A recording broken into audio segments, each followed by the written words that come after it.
Chers compatriotes, mesdames et messieurs, chers jeunes, je vous salue au nom de toute ma délégation et mon épouse ainsi qu'en mon nom personnel.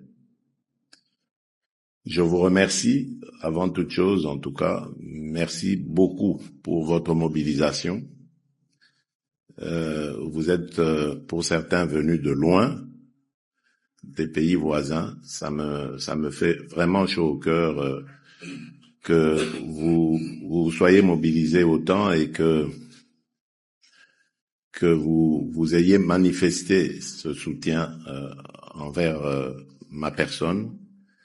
C'est la preuve que ce que je fais pour vous, que je rends comme service à la nation, votre pays, c'est la preuve que vous le soutenez. Et ce que je vais vous demander, c'est vraiment de continuer à me soutenir, parce que c'est ça qui me rend fort face à tous les défis que nous avons et que vous connaissez. À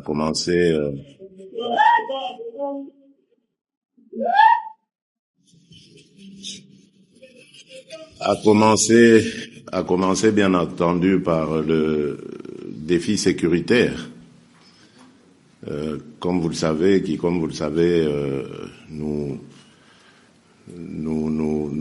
oppose à un de nos voisins belliqueux depuis 2022, mais en réalité depuis plus longtemps. Mais c'est depuis 2022 qu'il a vraiment manifesté ses réelles intentions, qui ont été depuis près de 30 ans de déstabiliser l'Est de la République démocratique du Congo afin qu'il n'y ait pas du tout d'autorité de l'État dans cette partie du pays pour lui permettre à ce voisin donc de continuer à piller tranquillement et à développer son économie.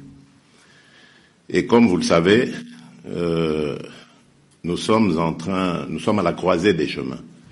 Nous sommes en train d'aller tout doucement, mais sûrement, vers la fin de ces horreurs, des horreurs qui ont entraîné des millions de victimes dans notre pays. C'est pour ça que nous parlons aujourd'hui haut et fort d'un génocide congolais, un génocide que la communauté internationale a ignoré pour des raisons évidentes, parce qu'évidemment ce voisin belliqueux travaillait avec le soutien de certaines puissances. Il travaillait à piller nos ressources et à servir les industries de haute technologie de ces pays-là. Nous avons fait non seulement que de dénoncer ces abus, mais nous avons également résisté face à ces exactions continues de la part de ce voisin. Et je peux vous le dire avec assurance que le mal était profond. Le mal, quand je dis profond, c'est-à-dire il avait miné nos institutions. Cette guerre, si elle a duré aussi longtemps, c'est parce que elle prend ses racines dans notre pays, dans nos institutions. Donc, ce que nous faisons est vraiment un véritable déboulonnage. Nous sommes non seulement en train de mettre en sécurité, définitivement d'ailleurs, je l'espère, nos compatriotes de l'Est qui ont payé un lourd tribut à cela, mais nous sommes aussi en même temps en train de mettre fin à cette infiltration dont nous avons été victimes pendant près de 30 ans maintenant. Car comme vous le savez, c'est depuis le génocide rwandais que le mal s'est invité chez nous. La communauté internationale avait demandé à ce que le Zaïre de l'époque ouvre ses frontières à ce peuple meurtri et à ces populations qui fouillaient le génocide.